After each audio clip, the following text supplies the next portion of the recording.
We are live. The Coffee and Biscotti Show. I'm your host, Crew Mel Bellissimo. It is Friday, May 14th. And man, what a week. Another announcement about the lockdown being extended to June 2nd. I don't know. I don't know how I feel about this. I said this last week. I still don't know how I feel about it. You know, when your mom is 85 years old and she has had COVID and she got it back in October, and you know, it's however many months later and she's still feeling the effects. She wakes up, she's dizzy, she fell last week.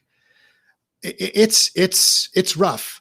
You know, I don't know how much of this is the vaccine. I don't know how much of this is the rollout effects of having, COVID. I just don't know. I'm so at a loss for words about all of this.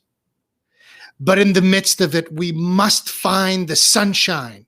We must find the silver lining in the cloud. It's really important. And that's why this show, the Coffee and Biscotti Show, is here. On my weekly check-in, I'm feeling awesome.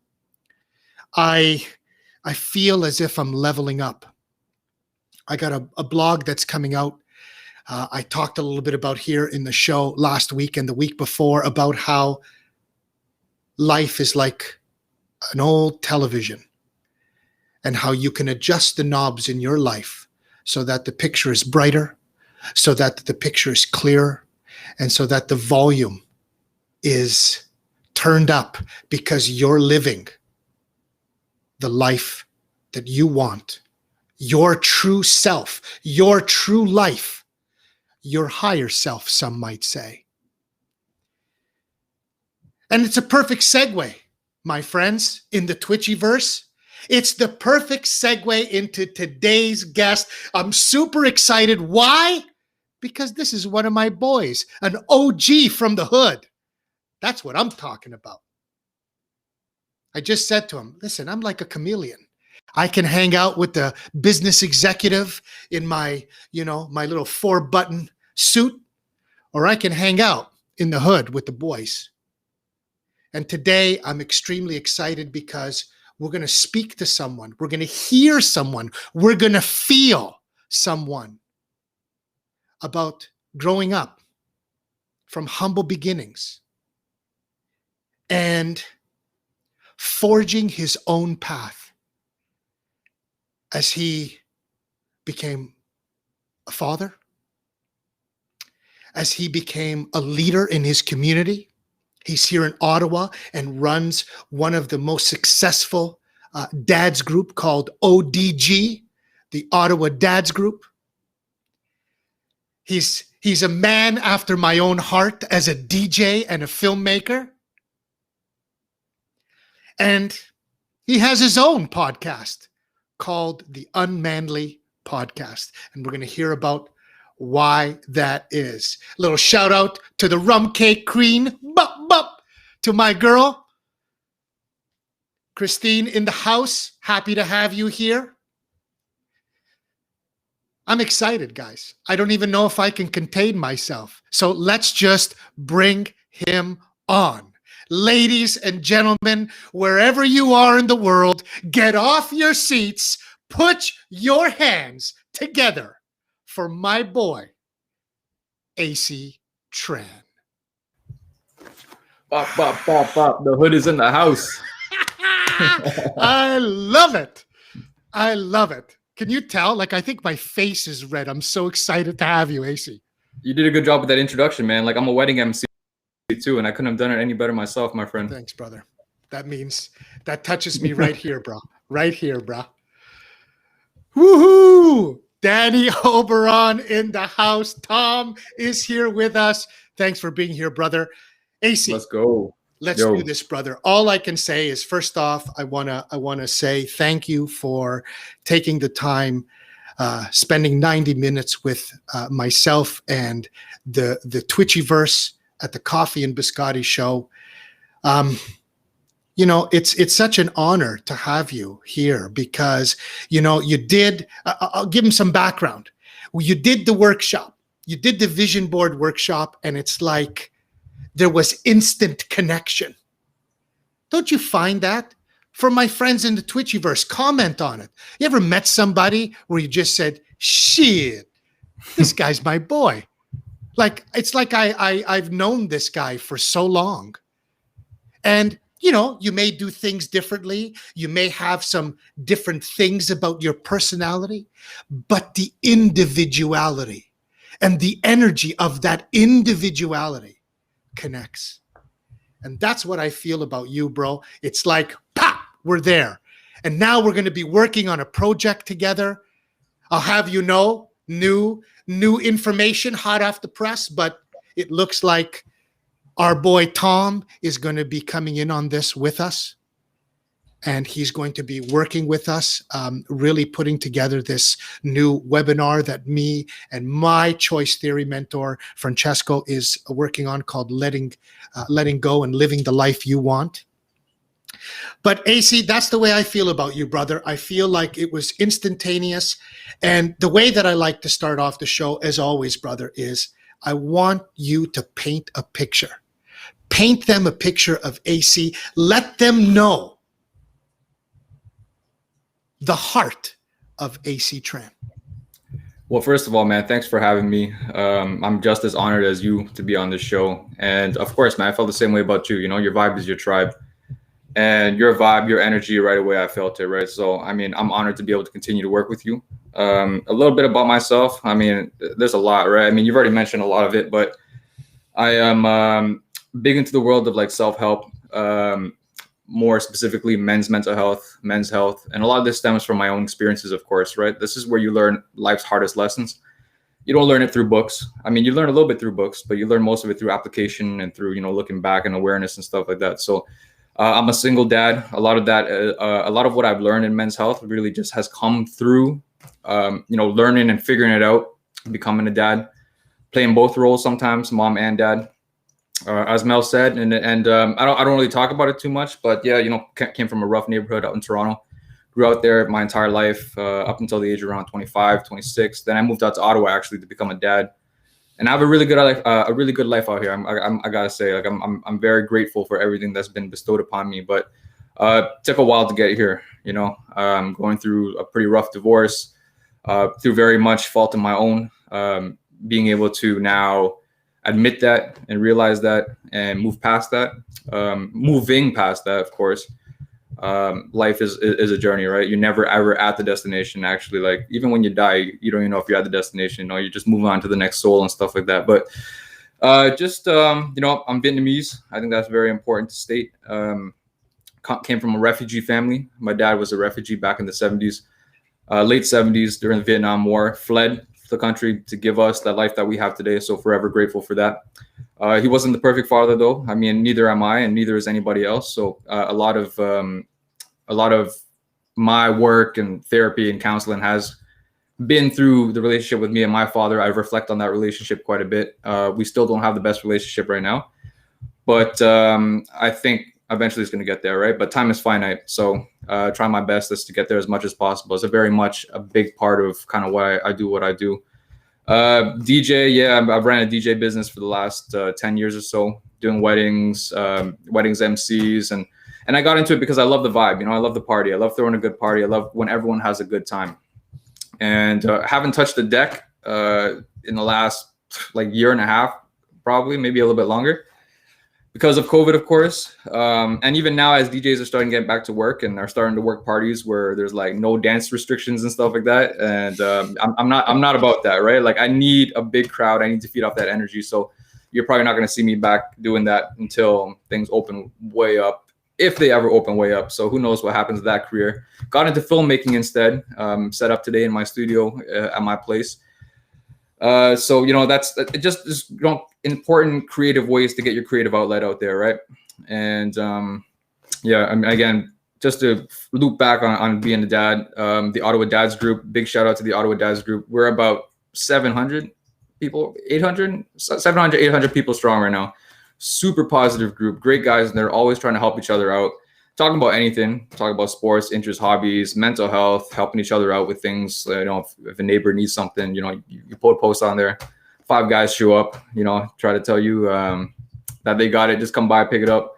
So it's such a super supportive community. I'm so happy to be a part of that, and so happy to be one of the administrators of that group too. So shout out to Sachin, who started that group out probably 5 or 6 years ago and grew it to where it is today. And Mel, you know how hard it is to grow one of these groups, right? Oof.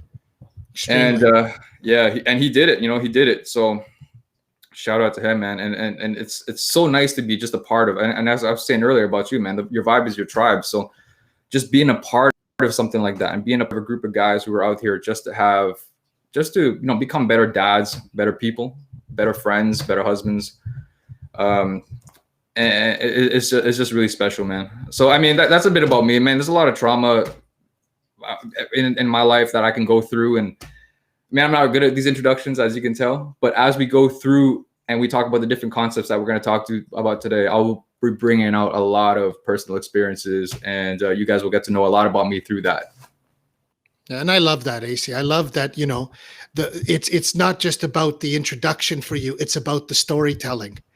And I love that, because that's how really people connect us to a story.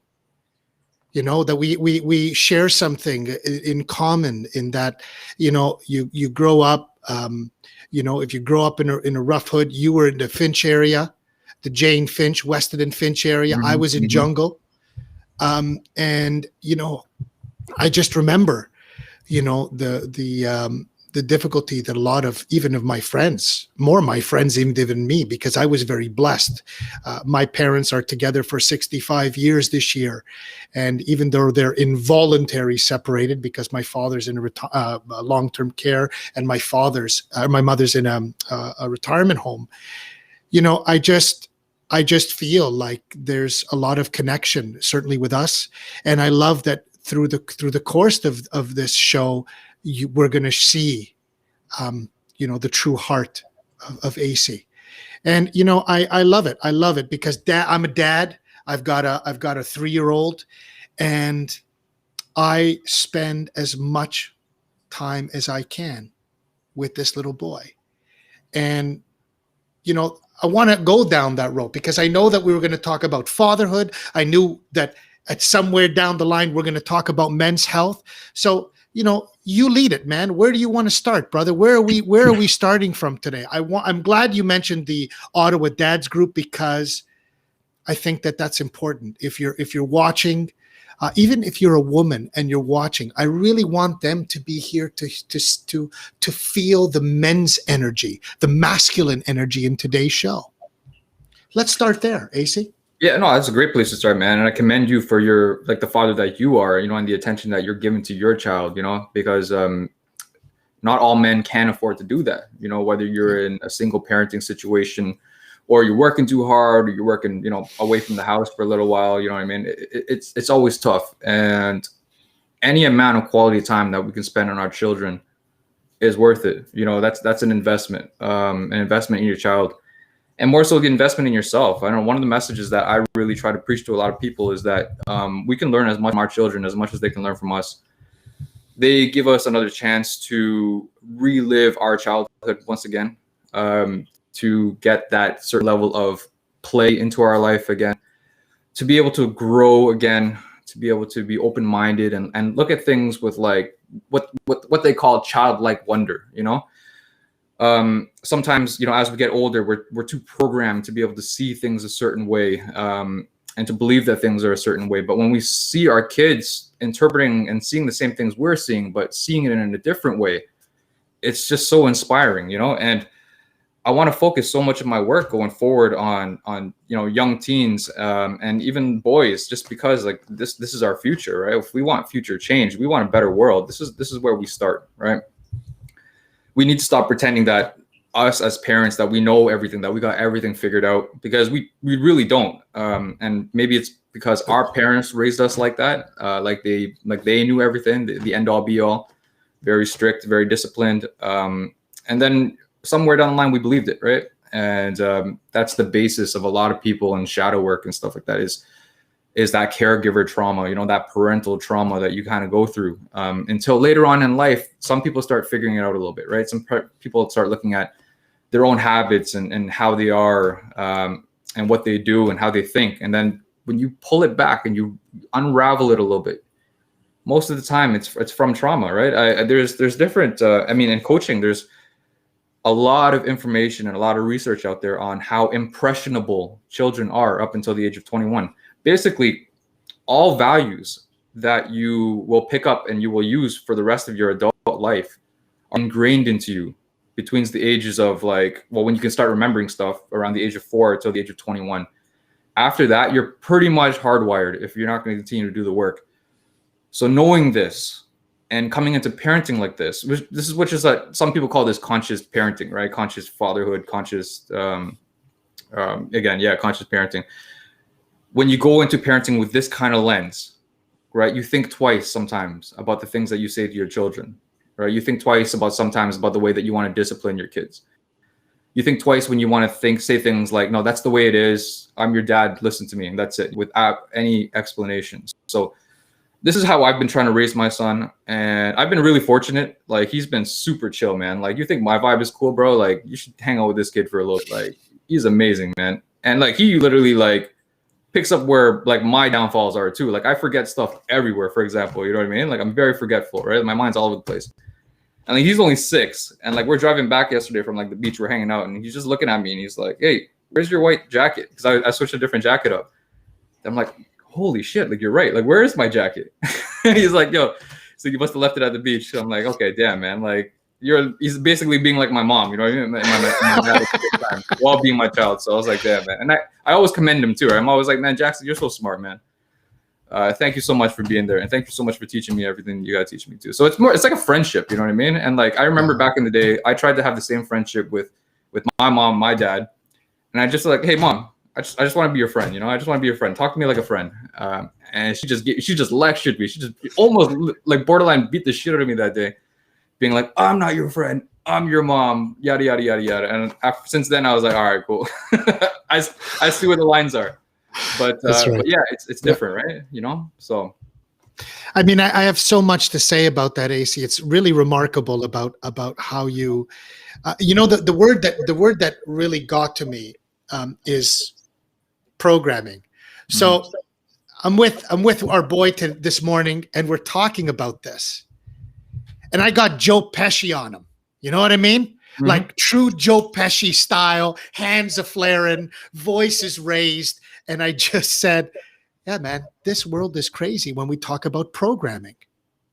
So the story is that my client is getting separated from his wife, and they put the most incredible video out yesterday about their separation, and they called it a graduation of marriage. He just wrote, LOL, Jedi Master Joe Pesci. Yeah, exactly. I'm like the Jedi Master Joe Pesci. Don't stab him in the eye with a pen like in Casino. That's right. It's the exact analogy I used, by the way, Acie, to him. But so he's getting separated, and they put out this video that was the most courageous and loving video that I've ever seen. You want to talk about being conscious. These guys are doing conscious divorcing. That's the word. I don't know if there's a term for that. Well, we just made one up here on the Coffee and Biscotti show. Conscious divorcing. Here's the point. The point of the story is just to say about programming. People are reaching out, and I know that in their hearts they have this good thing, but everybody's saying, oh, I'm sorry. I'm really sorry for you.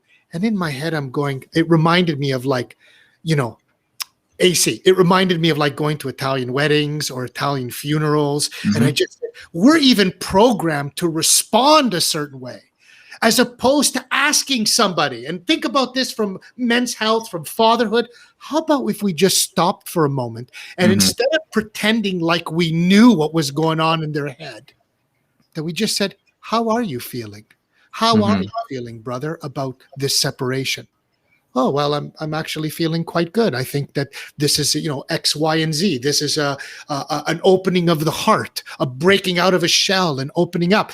whatever the answer is, the point is that we're allowing and giving the space for somebody to share how they feel without being programmed. Mm-hmm. It's so true, man. And I watched that video too. You know, I watched that video that Tom put out yesterday with Bernadette and Tom. I know you're on the stream, so extremely powerful, as you said. A very, very, very vulnerable, and that's a lot of issue. A lot of men have issues with vulnerability, right? And to see Tom going out on camera, and I sometimes not being too comfortable being on camera talking about this, of course, and that's normal. It was really powerful. Like I really felt that for sure. Yeah, man. Super powerful. Because I said to him, Acie, and I wanted to get into this with you because programming is something that's so powerful. And I love that you said that, you know, from the moment that you can start remembering things to the age of we're 21, we're getting programmed from what our parents have done. Mm-hmm. The values, the morals, the ethics, the mannerisms, all of it is ingrained in the lives of our children. And so we have to become conscious. Yeah. And, you know, I want to go the men's health route too. Fatherhood and men's health, they're sort of interrelated. But let me share this with you, Acie, and then you tell me. I'd love your response on this because of who you are and what you do for the community, fatherhood community in Ottawa. But the situation is this. So, and those in the chat, I'd love to hear from you too, because this is a super important thing. We talked about how the woman, in this case, gave an analogy of what it was like to grow a child inside her, about how it was like a plant. And although this little plant now is a little girl, that the roots remain inside her. Hmm. And I went, whoa, that's deep. That's deep. I love that. But then something came to me, Acie, like I was channeling something. And I said, you know what? But brother, you were not only the fertilizer for the seed, but as a man, you create the environment so this plant, this, you know, the analogy of a plant can flourish. That there is a man's role, that masculine energy is still important. It's not better or worse. It just is. It is important. All the late night cravings a woman has when she's going through pregnancy, the poutine at midnight, whatever it is, you know what I mean? Poutine Nation, if you're there, that was for you, brother. But the poutine at midnight, you know, the doctor's appointments. If you're a present father and you've done all of this, that helps in creating that masculine energy for your child. Speak on that, Acie. I'd love to hear your thoughts on that. No, I mean, it's definitely true, man. I mean, it takes two, right?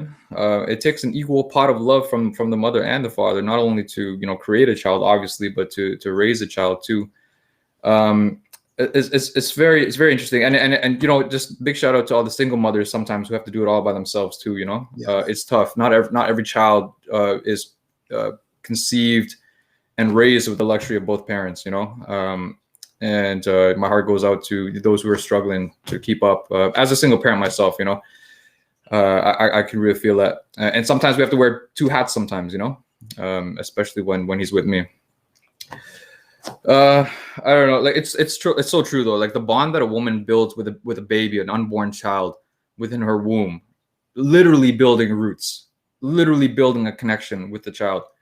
Everything she breathes, everything she eats, everything she smells, even, right, goes directly into that child, into that unborn child. Very different than a man, right? When a man is there supporting the woman, we don't have that, you know, biological connection yet, right? We don't feel those kicks. We can feel the kicks on the outside, you know. We could do what we can on the outside. We do what we can to nurture and to support our partners, right?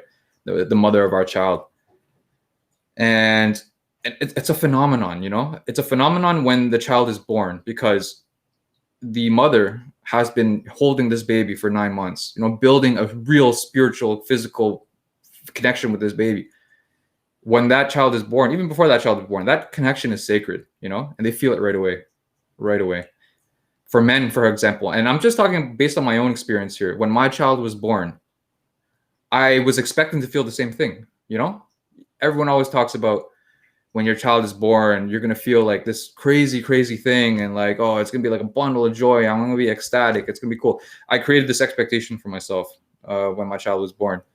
I did not. I don't know if it was because of what was going on in the relationship between, you know, myself and his mother, or maybe that, you know, just being the stress of being in a hospital and like, you know, oh, this is happening. What do I do? I'm about to become a dad. Am I even ready for this? A lot of that got into my head, right? And I didn't feel it at first. I didn't feel connected at first. Like, and I feel like it affected my relationship with his mother to the point where, you know, basically the relationship started falling apart. I started going rogue and started doing a bunch of shit that I later would regret. But that part, okay, just that part was really, really tough for me, right? To bond with the child. It's like, okay, I'm holding this child. Why am I not feeling what I need to feel? You know? But then I realized later in life, as we get older, or as the child gets older, that's where the father's role comes in a little bit, you know, to create that environment for the child, to play with the child, whether it's a boy or a girl. And that's what I really started bonding with my child. So it's to me, it's for women, like the moment that you're birthing this child, that connection, boom, 100% right away. Amazing, on fire. But for the men, it's when that bonding starts to happen. That's when the magic happens for the men. Like for the child, for the first 2 or 3 years of that child's life, like it needs its mother. It's basically physically latching onto its mother, right? Doing so much, needing so much from that mother. And it's so beautiful. It's so perfect. That and that relationship, for the most part, will last forever, right? That mother and a son or mother-daughter kind of relationship will last a very long time. But men step in around like age 4, age 5, when the kid starts communicating, needs to start being shown around, playing, becoming social and stuff like that. So that's where that connection becomes important, right? And that's where you see in the single parent relationships where maybe the father isn't around, the child will be missing certain aspects of that, or the mother will have to go overtime and to make sure that child has that type of nourishment in their life. And yeah, just a lot of dynamics, right? And again, like a healthy child, in my opinion, is an equal, you know, pour of both, you know, of that masculine energy, as you said, and that feminine energy. But if you're in a single parent relationship, it is possible to do both if you understand like what the masculine energy brings to the table, what the feminine energy brings to the table. And that's a part of conscious parenting as well, right? So just knowing what that is, being aware of your child, listening to the child's needs, listening to your own needs, and just kind of like continuing from there, you know, having, and the most important thing, having fun as you go along, right? Because children, natural at having fun, are supposed to be having fun. You know, God forbid you take any fun away from this child, right? We've already taken a lot of fun away from our own lives. We don't want to be taking it away from them. So, I mean, there's a very personal question, actually, Mel, when you asked me that, because like I've reflected back on that time where it was very difficult for me to bond with my child. And right now, like looking back, like my bond with my child is absolutely incredibly amazing. I've never felt like anything like this in my life. And for those who don't have kids, like I'm not joking here, that bond that we have with our children is 100,000,000% sacred and worth it every single time. Like children are such a blessing, you know? So yeah, I don't know. I don't even know if I answered your question, Mel, but that just went down a long rabbit hole about like just reflecting back on like when my child was born and like having those issues with bonding. And it's normal. And if other fathers are having that same kind of issue too with bonding with their children, especially their young infant children, or if a father is having problems bonding with a daughter, because, you know, you're obviously, you know, you're a man, you grew up as a boy. You may not understand women in that way to be able to be a productive father, right? Or at least feel that way. So again, all a part of conscious parenting too. And the best thing you can do, because we know damn well, all parents know damn well that like you don't learn to be a parent from listening to other people or from books, right? You learn by doing. You learn by being in there. You learn by listening. So you guys aren't alone if you guys are feeling like you guys are having issues bonding with your children, because as long as you keep on showing up, putting that effort in, you guys will be okay. You made me feel something just now, Acie, that I think that you're absolutely right, that many people feel that way. And you know what, Acie? I could look at you in the face and tell you, man, is mine different. I'm going to tell you a story that I've told many people. The baby's 3 weeks old. Little Leonardo's 3 weeks old. And I'm feeding him this bottle. He got him in my hands. I'm in my bed. I'm sitting on my bed and I'm feeding the bottle. And I kind of say something to this kid, like I'm going, hey, man, you know what? I give you a lot of love every day, you know? And I'm not really feeling the love back. And boom, it almost felt like the heavens, bro. I know this is going to sound hokey, but the heavens opened up and I got this message like I was channeling something that said, every master on the planet has been preaching that since the beginning of time, to love without expectation in return. Mm-hmm. And so I say that my experience has been different, Acie, because at that point, at 3 weeks old, my son was already teaching me something. Amazing.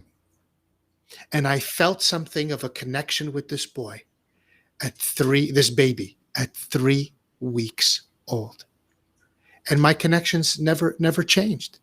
He's home a couple days a week of daycare and the mom's working and I'm watching this boy. And I'll tell you something else. Acie, when this pandemic started, I was so agitated. I was like freaking out, saying, shit, man, I got a business to run. I'm trying to run a new business. I got to figure out my life, and what do I do? And then all of a sudden, as I started to develop more awareness by giving myself self-love, my perspective changed. And you know what I started saying, Acie?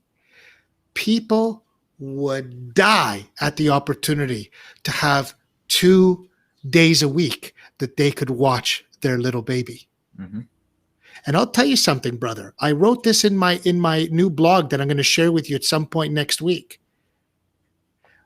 I run a men's group myself called Dude Buddha. It's an anonymous invite space. You know it. You know me and Tran.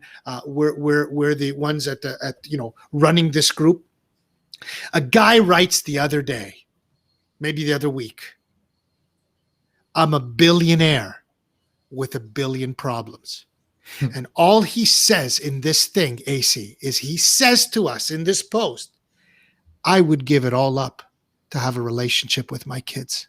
Wow. Because I spent so much time trying to build the dollar bill, and that in the end, I would give it all up just to have a relationship with them. And that was powerful to me. And so I thank you for sharing what you shared, because it just made me realize how blessed I am that much more, how much gratitude I have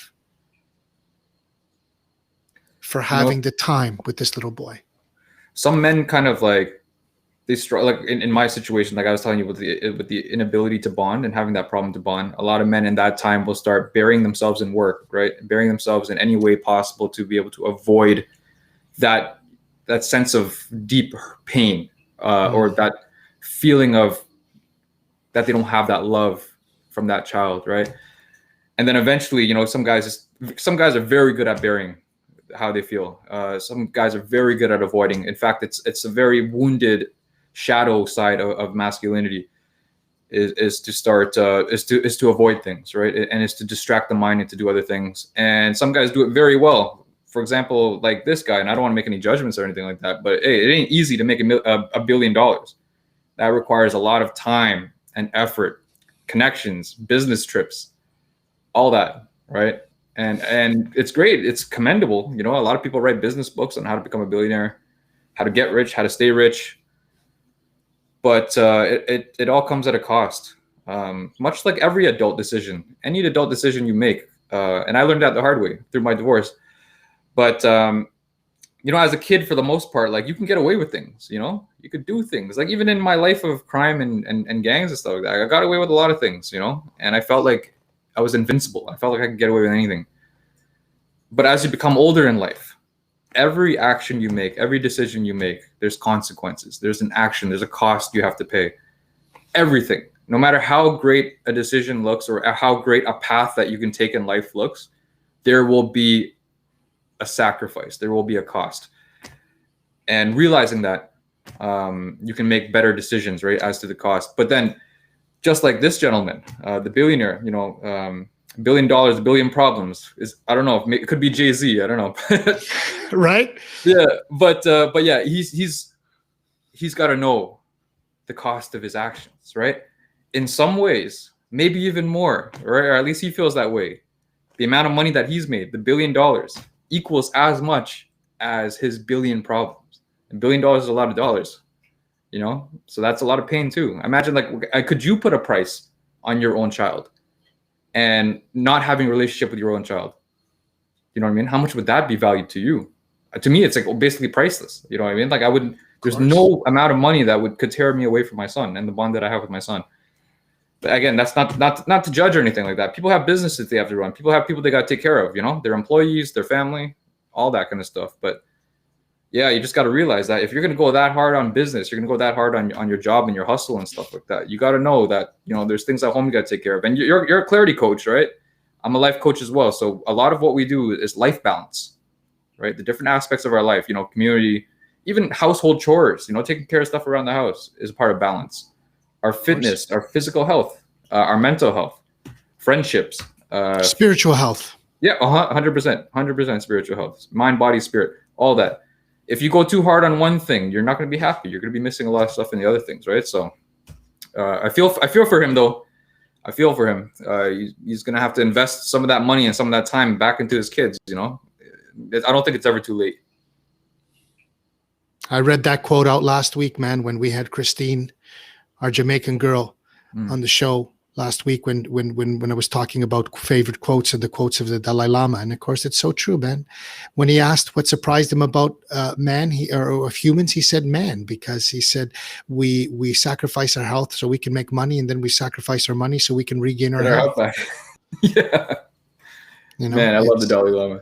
Yeah, it's very true, and so, but here's the interesting thing. I love that you spoke about the female perspective of the birth of a child and the connection. What I love about is that there is another side. There is the other side, and I'm gonna pre-frame this section of the show by asking you and telling you, Acie, that I was in a class once, in a metaphysical class, and I remember a woman saying something that really stuck out to me about men. You know what it was? It was, a man will do anything for his queen. All he wants in return is the recognition that he did something good. That's it. Point, stop, period, done. We will do anything for our queen. All we want is recognition that we did it. That's all we search for. And that was very powerful to me, because it's like, I'll do anything. I just want her to say at the end of the day, Mel, thank you. Thank you for doing this. You're a great father. You're a great husband. You're really awesome. Whatever it is, just some acknowledgement that we did it. And that's the truth. And I wanted to say that because at the time we were talking about Egyptian civilizations.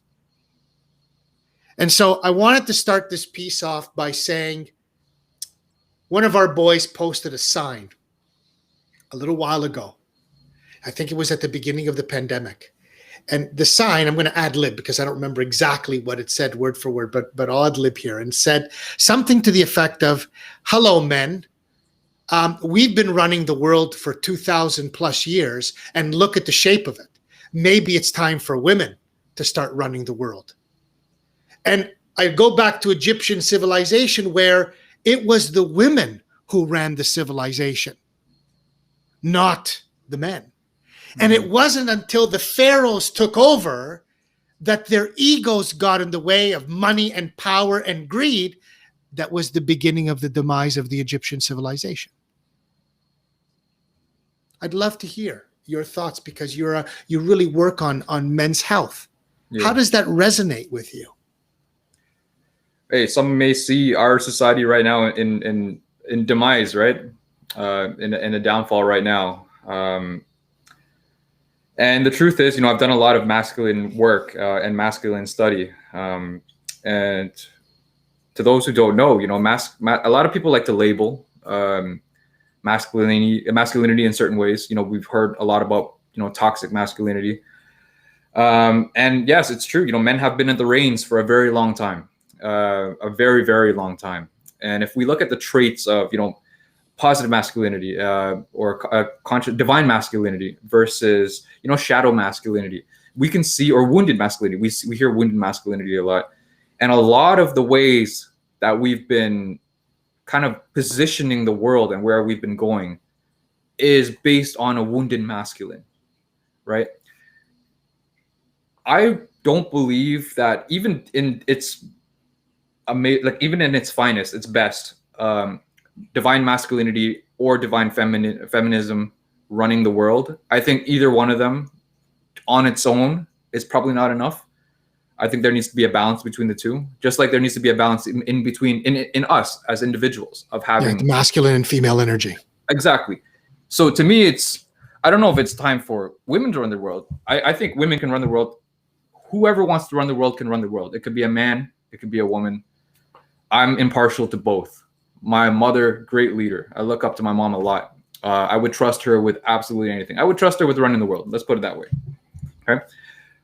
But whoever is in that position needs to have that balance between that masculine and the feminine energy. And I wrote a list here about like what the wounded masculine is. And then you can see this is why our society has pushed the way that it has. Because wounded masculinity is instability, avoidance, as I mentioned a little bit earlier, controlling behavior, aggressive behavior, competition, being too competitive, right? So we can see this, through the League of Nations, like through all the different countries and through warfare and just through, just even the concept of like an arms race, right? A nuclear arms race, right?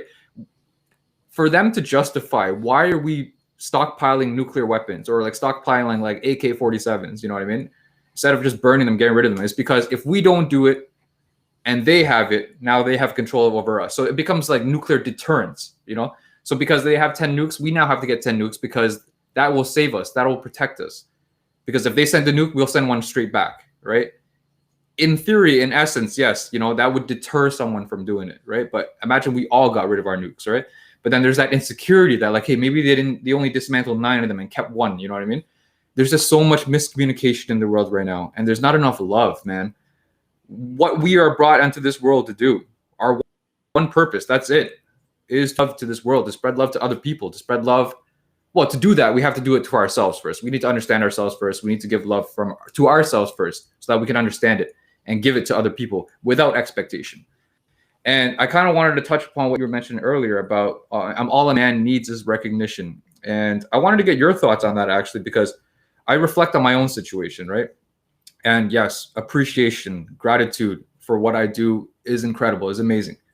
I am not in a relationship right now. I am just, so I have no one to get that appreciation from, right? Except my son, you know what I mean? And he gives it to me all the time. He calls me the best dad ever, and I can never, ever get tired of that. I love it. But, but don't you think sometimes that like the appreciation and like a man needing that appreciation and just requiring that appreciation all the time, is that not loving with expectation though? What do you think? Well, I think that that's an interesting comment. I think that the way that I would look at it is to say it's not expected of the woman to show her praise for her man. But in terms of maybe how we're built, it's something that's important for us. Mm-hmm. To say that something is completely finite, Acie, is not appropriate, because I think that, the best description and the definition of perfection that I heard was when someone said, perfection is constant evolution. Mm-hmm. That if it's stagnant, then there was an old expression that was taught to me. It said, you're either progressing or regressing. And if you're doing nothing, then you're doing the work of the devil, because even doing nothing is a choice. Mhm.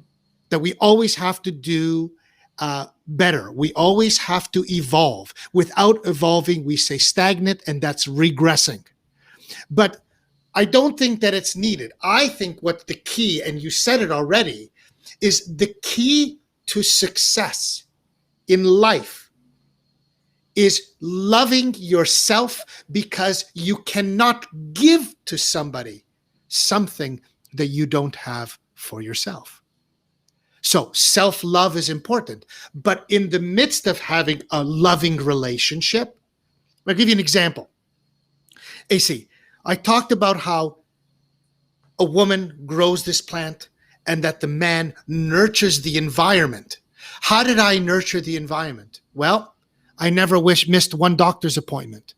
I never was not there for my son or my wife.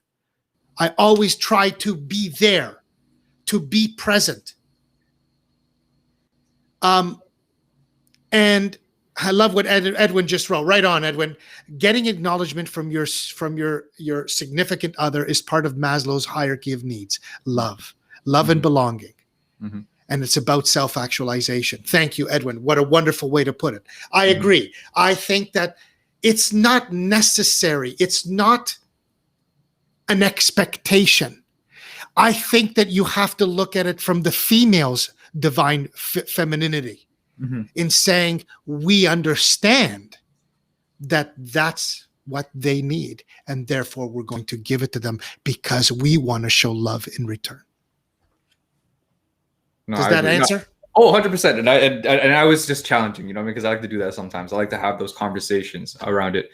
And that's something that I'm gonna have to reflect on, and seeing like, what do I require really from a relationship or from a partner, from a woman that I'm with? What are my needs, outside of just appreciation, but the appreciation has to be genuine too, right? It's got to be, of course, it's got to be genuine. And then it goes back to love language. Or else it's not appreciation. Exactly. It's love language. It's love languages. Like one of the love languages is like words of affirmation, right?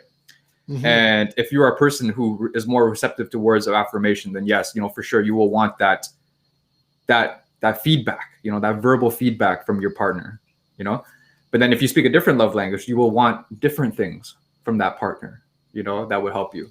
And whether or not those different things like physical touch, quality time, come in different forms of appreciation, I'm not sure. I'm not a love language scientist, but yeah, it's very interesting though. Very interesting. But anytime I hear any quotes about all X needs is X or Y, I really start thinking about that, because like I feel like that kind of puts a box on things a little bit and makes me really think. So anyways, that's just where that came from. No, fair enough. And that's why I thank you, Edwin, for writing it, because I think that I love the idea that, listen, in choice theory, there is 5 basic needs. And our quality world pictures are based on those 5 basic needs. They are love and belonging, power, freedom, fun, and the old part of the brain called survival. Mm. And all our quality world pictures, basically, the quality world represents what we want. And what we want is to satisfy one or more of those 5 basic needs. Mm-hmm. And that's why I really love that what this woman said. I think this was a woman that said it, not a man. And that's why I think it was so powerful, because it was a woman. Because I'm sitting in this class, Acie, going, shit, yeah, that's all I want. I want that. Like, I'm not a handy guy. Years ago, when my wife would say, there's 2 kinds of men, handy and handsome. And she said, thank God you're handsome. Because she says, you're definitely not handy. But that's not my thing. I'm not a screwdriver kind of guy. But if I talk to a client and I'm speaking with them and I'm feeling their energy, then I can give something in return with the hopes that what I'm giving them is exactly what they need. And as I start to refine my skills as a coach, I start to better understand what they need because I'm aware. And what did I say the other day? Acie, I said, awareness is the result of self-love. So what have I been doing the last 9 weeks? Listen, brother, I'm all about sharing. If you know what the no fap challenge is, I'm almost at 30 days.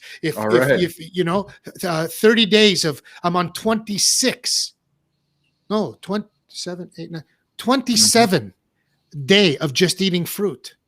I'm on 2 months of taking these products, these microbiomes from this company in the United States. And all of that has been my way of giving myself self-love again. Because if I'm going to be a leader, then I have to lead by example. And I'm leading by example. And I think that when we talk about masculine energy, that's a key component. Would you agree?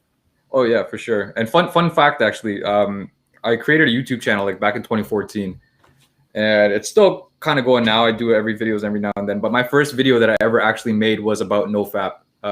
And it was from that TED talk about NoFap and the unhealthy aspects of like internet pornography, high-speed internet pornography, and how destructive it could be on the masculine, right? So I did the challenge at the time. But of course, you know, you know what I mean? It is what it is, right? It's something that men struggle with a lot. You know what I mean? Like with internet pornography, it's something that you can access like so easily, right? In the privacy of your own home, whenever you want it, as much as you want. Like imagine you had like a cocaine dispenser in your house. You know what I mean? And like it was free. It was free. Like every time you wanted to press that button, it was there for you. You know what I mean? In endless amounts. That's what internet pornography is like. And you just got to be a bit more aware of that, right? Over time with self-love, as you mentioned. So I wish you the best of luck on that challenge for sure. And there's like a great movement around that. And there's a lot of science behind it too. So much science behind that. More now so than then. At the time, there wasn't much science about it. There was an interesting thing in that TED talk that they mentioned that like, there's no studies on, we can't do any like conclusive studies on the effects of internet porn because we can't really find a population of men who don't watch it. You know what I mean? You can't compare the two populations together because it was like so hard to find men who don't struggle with that stuff. And we don't realize how destructive it can be. Just like anything that's addictive at all. Like, you know, the more that you get that dopamine rush and the more that you just use it at will whenever you want, you know, you harden these habits in your head. It's tough. It's tough. So there you go. Big shout out for the stream right there. Coach Acie, you'll see that video. It's probably my most viewed video actually. And it was like no production like this at all. No production lights. It was just me at my mom's house, just like in my room, like with my like NWA posters in the background, just sitting there, just trying to talk about it. No editing, no nothing.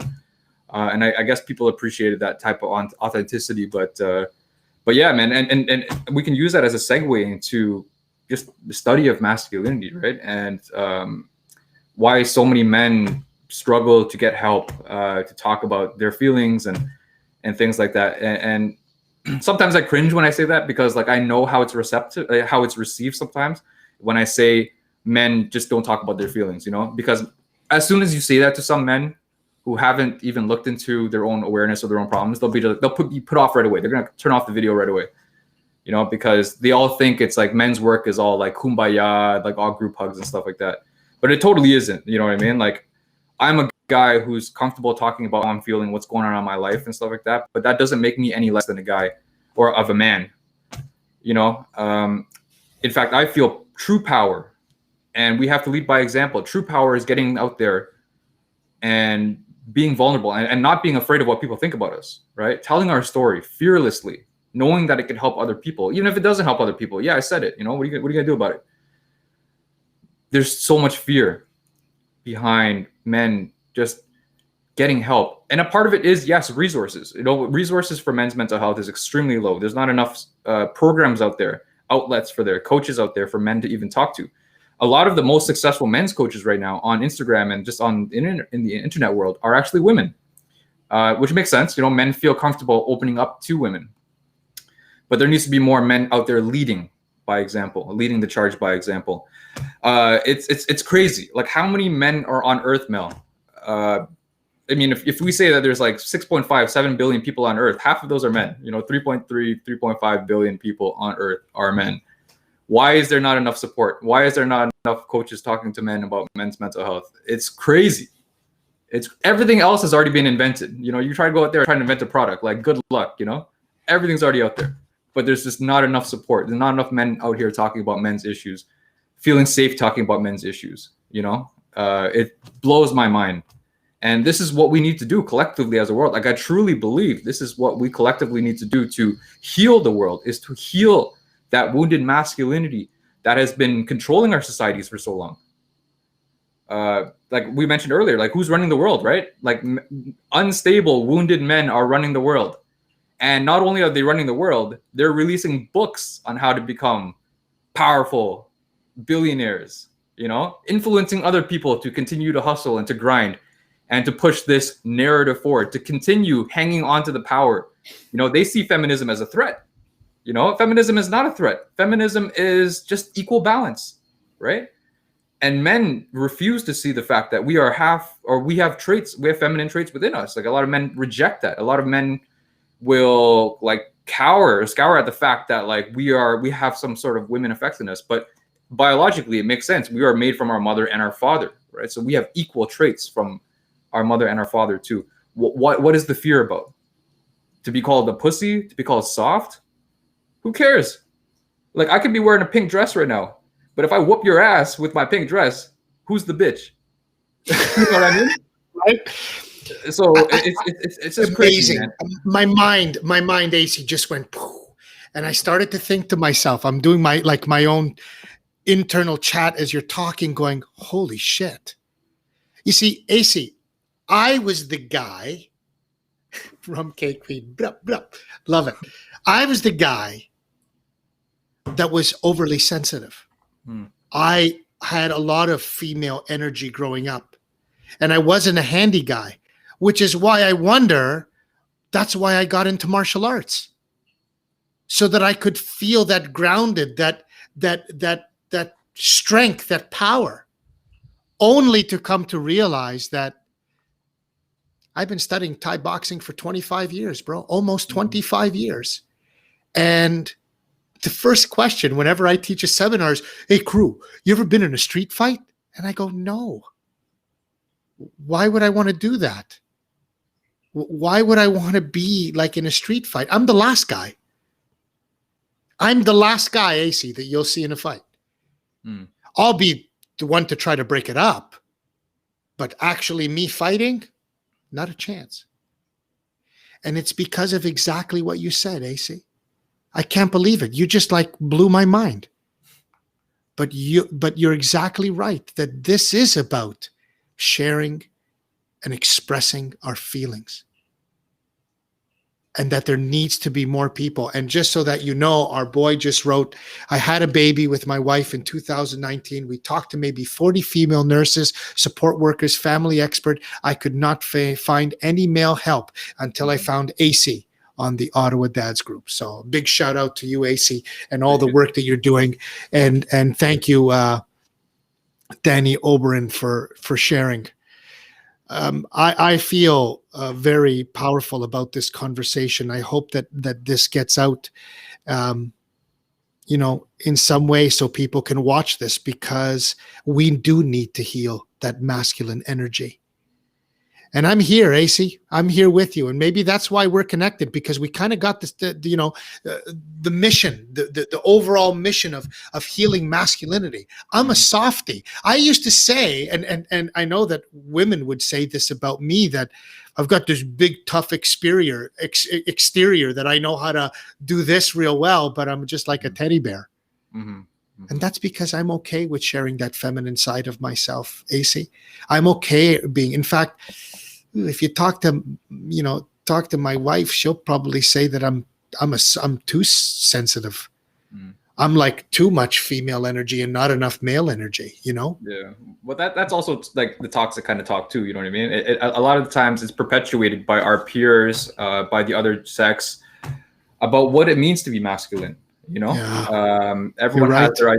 their every man has their own perception of like what masculinity is, right? And most men don't want to be called again, like I said, mentioned, like any like feminine, right? Most men don't want to be called like that. And so in fact, like with those type of men, like I don't call it like, you know, balancing your feminine energy. I just call it like balancing your energy though. Like that's it, you know? Yeah. Because you got to work with some of these men sometimes because and I understand 100%. Like I grew up in that ultra masculine Alpha. environment, and yeah, in the hood, you know what I mean.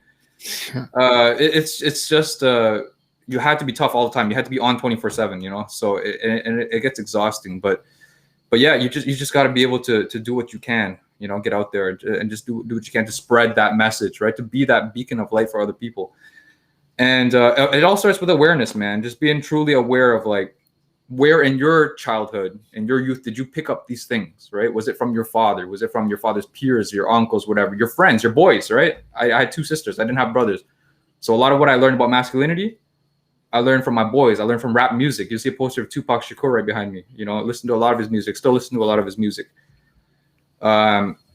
Beautiful struggle, you know.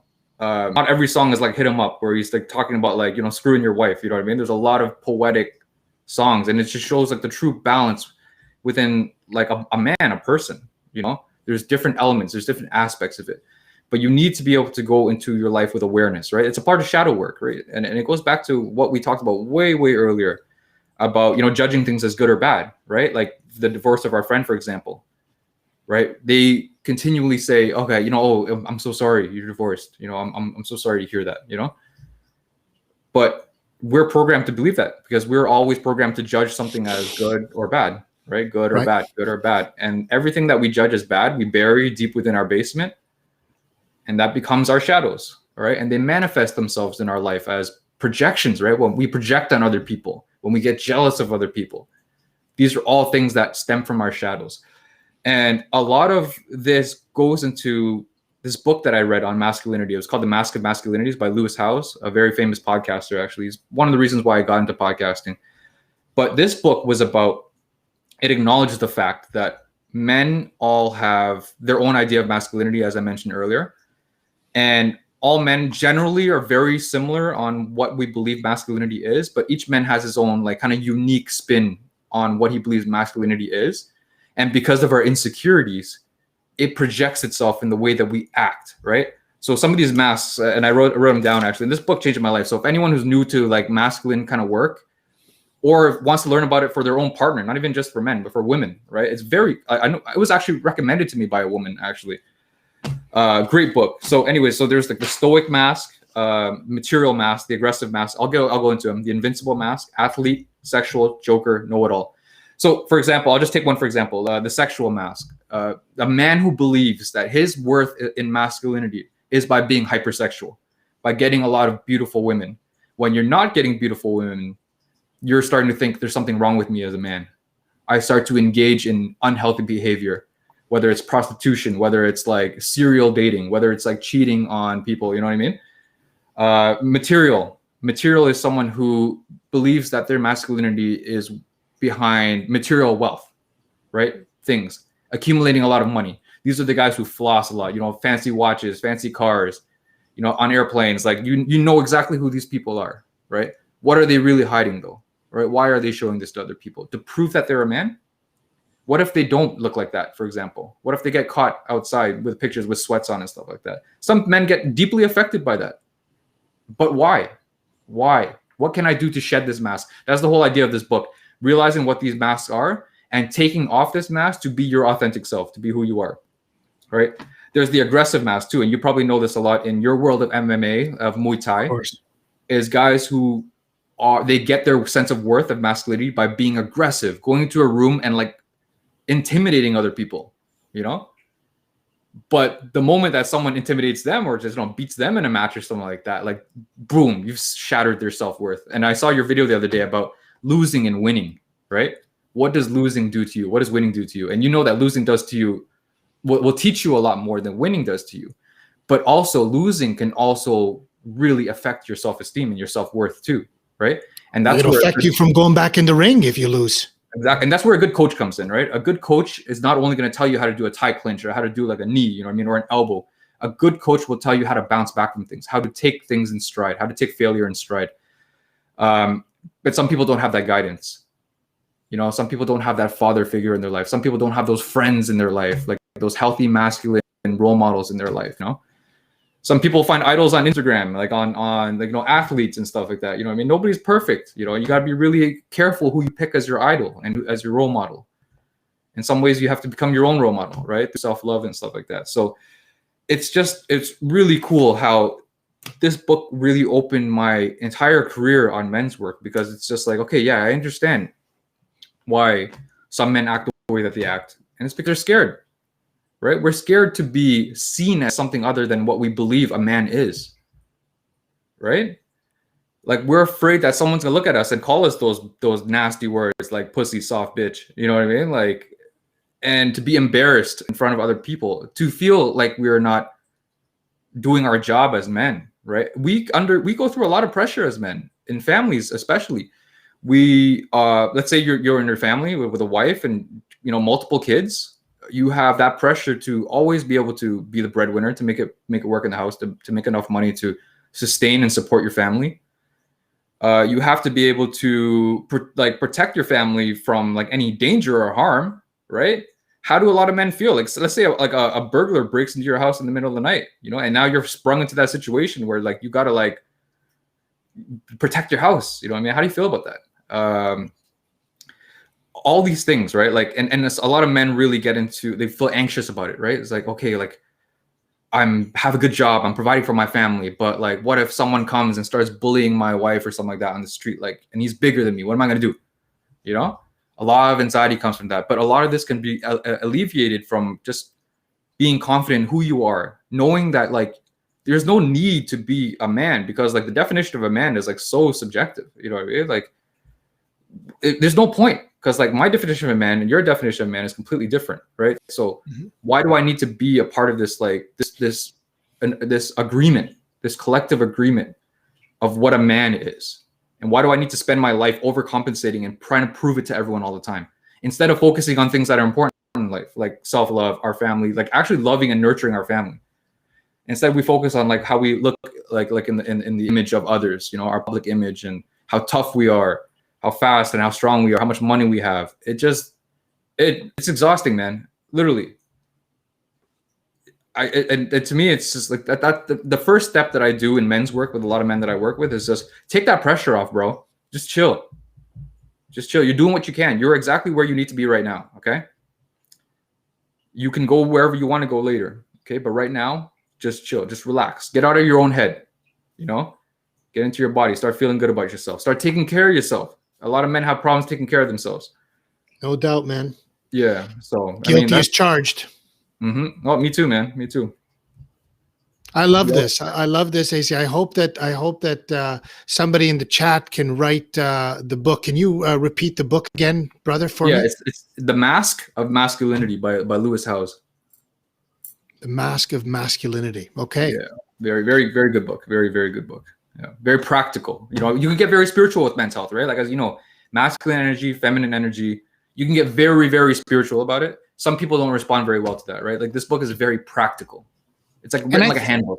And I think that's why I had trouble at first when I sold my school and I decided to do the metaphysical route, because I believed so much in healing people from their spirituality. But I have a feeling more now than ever, Acie, that I'm going to be working a lot with men.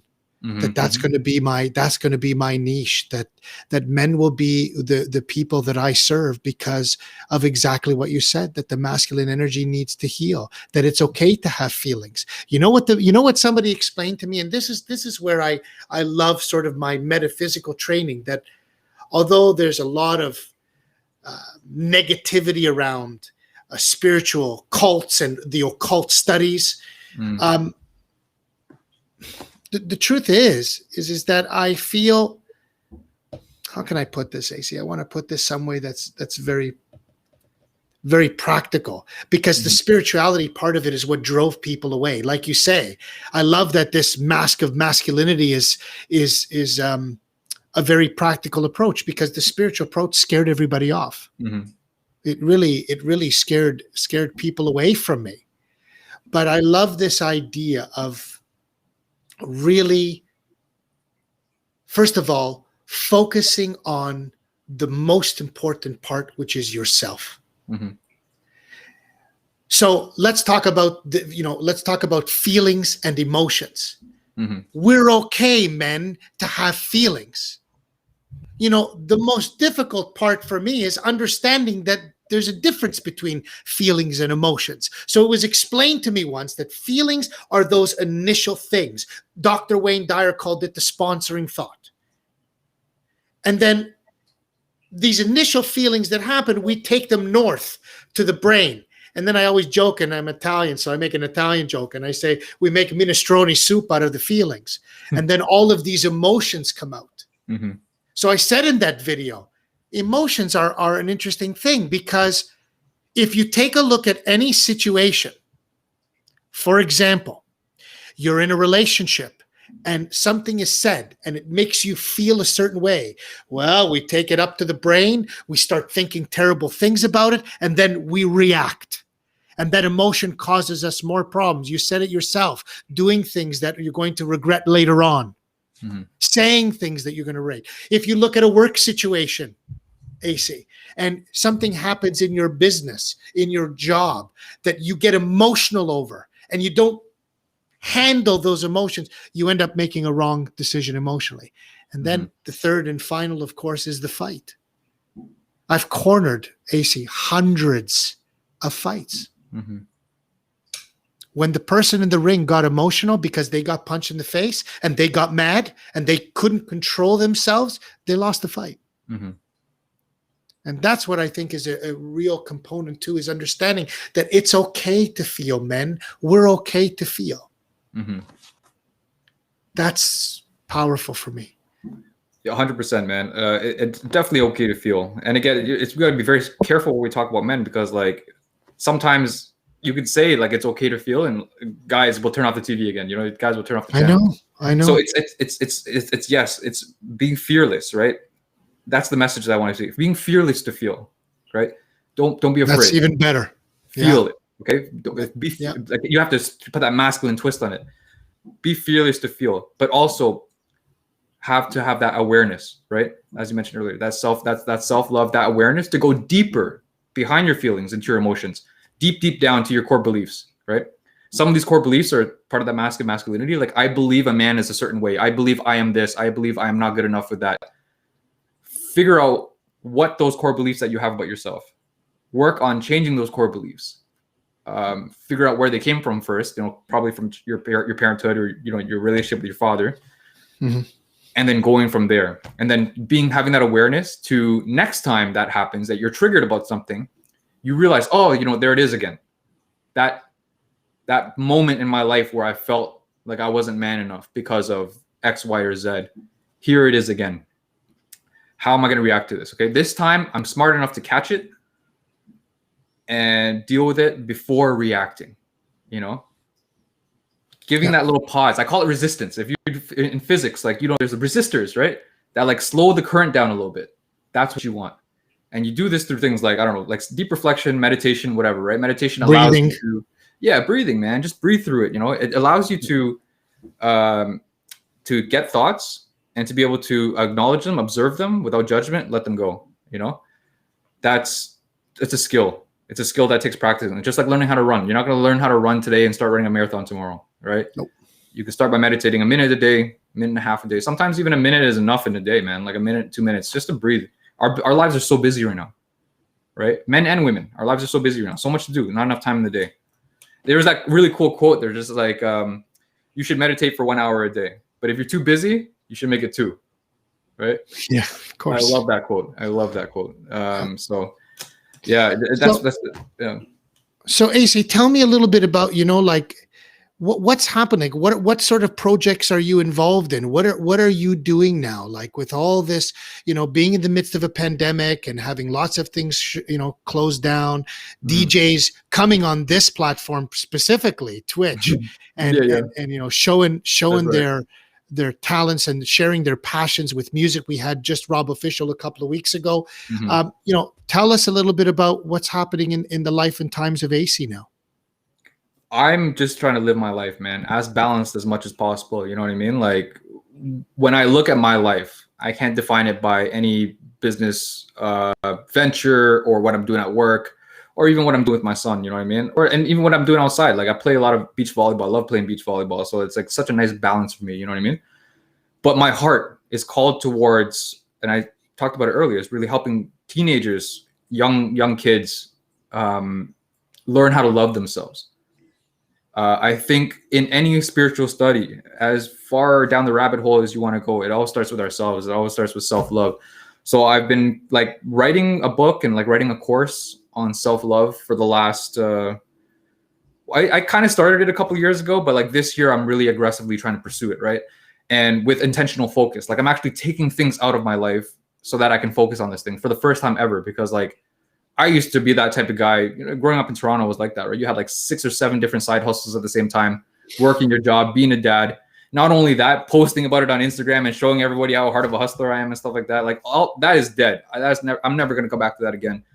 Now I want to have fun. I want to build great connections with people. I want to have, you know, great friendships, you know, great relationship with my family. And just spread my vibe, you know what I mean? Just be around people. People need to, like, people can feel when I'm around them, you know, people can feel good about themselves when I'm around them. So this is like something that I really want to hone, right? And really want to grow within myself, right? To grow my aura, expand my aura a little bit. But that self-love course, man, I don't know. Who knows what's going to happen to it? If it blows up, fantastic. If it doesn't, I added a piece to the world where I can spread love, you know? So I'm putting a lot of what I've learned into this course. It's going to take me a long time. You know very well how long it takes to develop a course, right? You said 120 hours. I'm already almost there, and I'm like halfway through. So yep.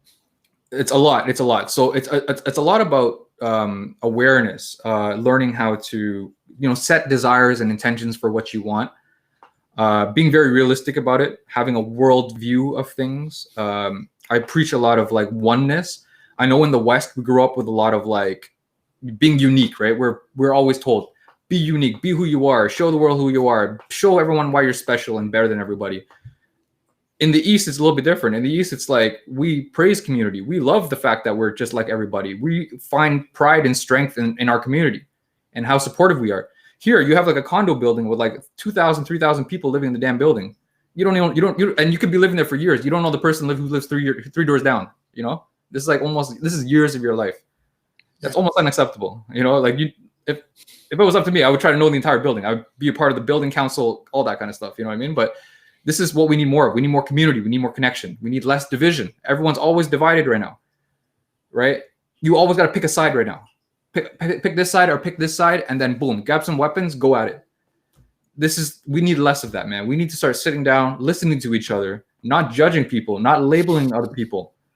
So this is what I'm just trying to push, man. Whatever I can do, bro. It's not even about a particular venture or project. It's really just about getting out there and being heard, man. And I appreciate you giving me this platform today to be able to go out there and say these things, man, because like this is what we need, man. So this is what I'm doing, man. Just continue to be a good dad and just continue to be a good friend, a good homie to a lot of good people like yourself. And just have a lot of fun, man. Life is quick. Bring back the village, says our boy Tom. Bring back the village. It's the truth, guys. I'll listen. I want to say something because it's something that I want to get out there. That we grew up in Toronto, and it's an expensive city to live in. And when I left the school and my metaphysical business flopped hugely, I reached out, and I ran a community, Acie, for a long time. It was over, like, it was almost a dozen years. And you know what I found, Acie? This is the interesting part. This is my own research. But I reached out to people and nobody was around. And I was so mad. I would tell my friends, I can't believe it. I ran this community. Now when I needed help, there's nobody here. But I'll tell you why. After years of feeling sorry for myself, you know what I said? I have to forgive for that. And you know why? Because society, living in a big city like Toronto, where it's $2,500 a month for a 1-bedroom apartment, $2,500. How does anybody afford to live on their own for $2,500 a month? Your sole purpose in living in a big city is to survive. So if you want to take a look at physics and graphs on how energy works, well, if I'm spending 100% of the energy focused on surviving, I don't have any time and I don't have any energy to help. I don't have energy to be a part of community. Think about life, Acie. These people work. They work from 9 to 5. They go to the gym a couple weeks. Then they got to go to the bar so they can cope with all the stress that they're dealing from work. So they spend 2-3 days a week at the bar. Mm-hmm. That's their socializing. It's over drinks. They don't have any time to help anybody. They're not going to the soup kitchen to do. They're not doing outreach programs. They're just trying to survive because that's how much it costs. Yeah. It's $2,500 a month. I only make $3,500. That means I got $1,000 for the gym, beers at the bar, couple of new clothes here and there. Guys, in my brain and in my heart, Acie, I think it's a horrible way to live. Oh, Bring sure. back the village, baby. Mm-hmm. Bring back the village. Be part of a community. And that's why all these groups have formed now, because it's about creating that. And honestly, like money, especially in Toronto, man, seeing what a lot of my homies have to deal with out there right now in terms of like basically giving up on the ideas of like home ownership a while ago, you know, and it's kind of like starting to look like that here a little bit too, kind of scary.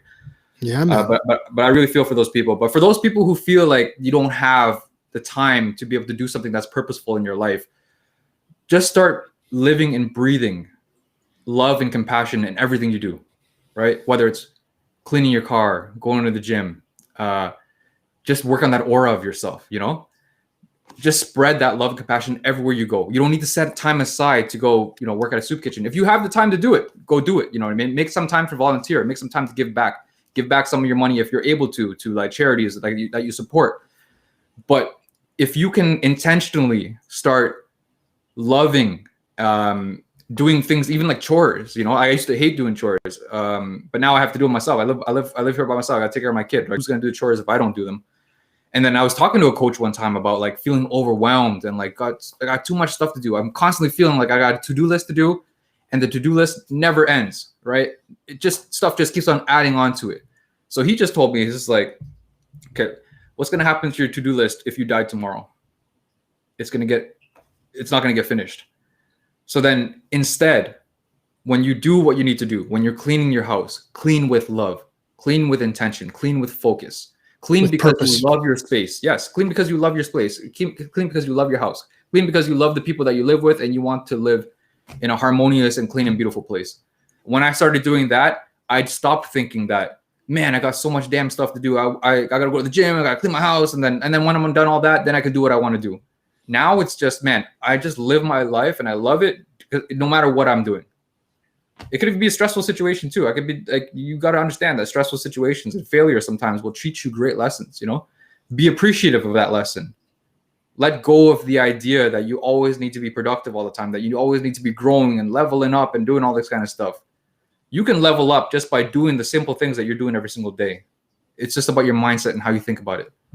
And from then, that's how you really raise the quality of your life, because you're not just setting time aside 1 hour a week to level up your life. You know, you're setting time aside every single day and every breath you take to level up the quality of your life. And that's where you get fulfillment from, right? That's where you start to really feel the zest of life and to start like, you know, being grateful about the life that you live and the things that you have. And you know what they say in spirituality, right? The more grateful you are about things, the more things come to you. So it's just like, whoa, you know, just go out there and just, no matter what you're going through, you know what I mean? Be grateful for your experience, and do everything that you can, you know, but don't forget to have fun. Don't forget to have fun. Holy shitballs. Wow. I hope everybody caught that, man, because that was powerful. That hit me in the heart.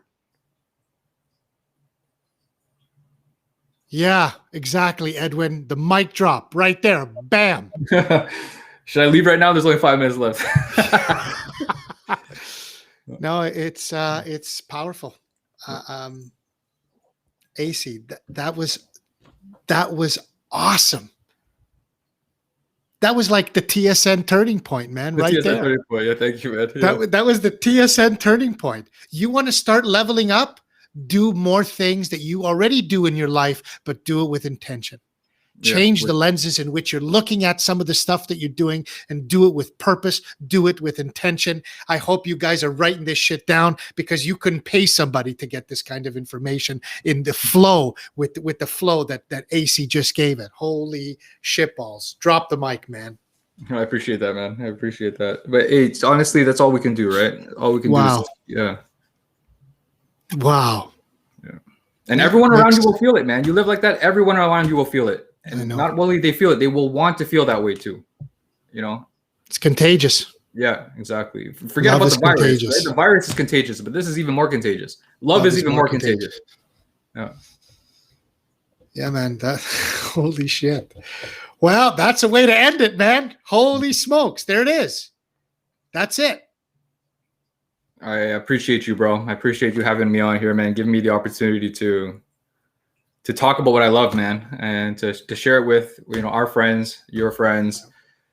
It's great, man. I just love doing this as much as possible. Anybody out there, man, just, if you guys want to chat about it, like, I'm here, man. Like, my time is free. If I have time, I'll make time for you. Straight up. Hit me up. I don't know if you're going to post my socials anywhere, but DJ Acie _ on Instagram. You can catch me on there. Acie Tran on Facebook. You can catch me on there. Always willing to talk to anyone who's willing to listen, no matter what. I'm okay. I got a nice house to live in. I got money. I'm okay. You know what I mean? I don't need to go off that money right now. So if you want to talk, if you're struggling with something in your life, don't hesitate.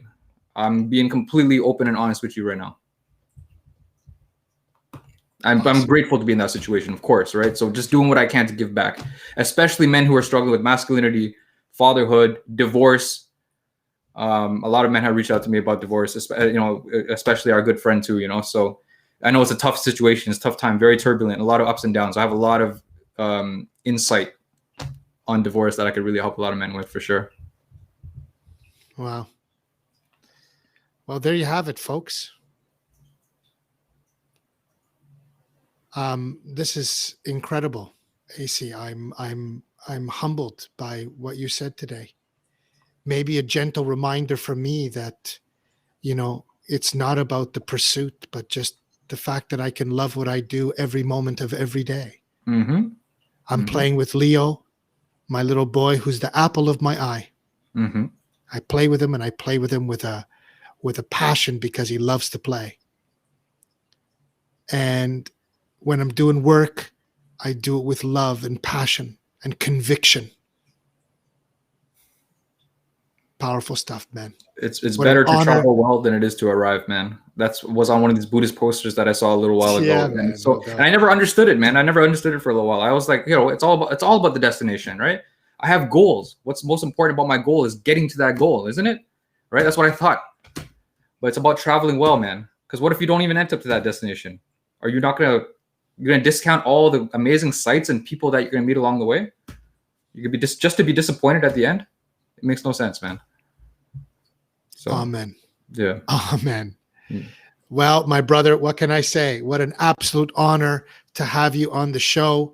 You are an inspiration to many. And, the fact that you're an OG from the hood and watched how you turn your life around. And listen, I understand, even from the outside, the perspective of being Vietnamese and being part of the Vietnamese refugee boat people that came across, and because my father-in-law has a story that'll make your hair stand up, but you'll understand this story. You feel that story, and the fact that you've come from these beginnings and have turned your life around and are now doing something for, the community and for men and masculine energy is remarkable. So thank God that you're shining your light and that you're sharing your voice with the world. It is an absolute honor Acie, to be here with you and spend 90 minutes with you. I'm going to put you backstage for a moment as I give my final thoughts. Yeah, and you too, brother. Thank you so much. But thank you again, Acie. Love you, bro. Much love. Love you guys. Thanks for watching.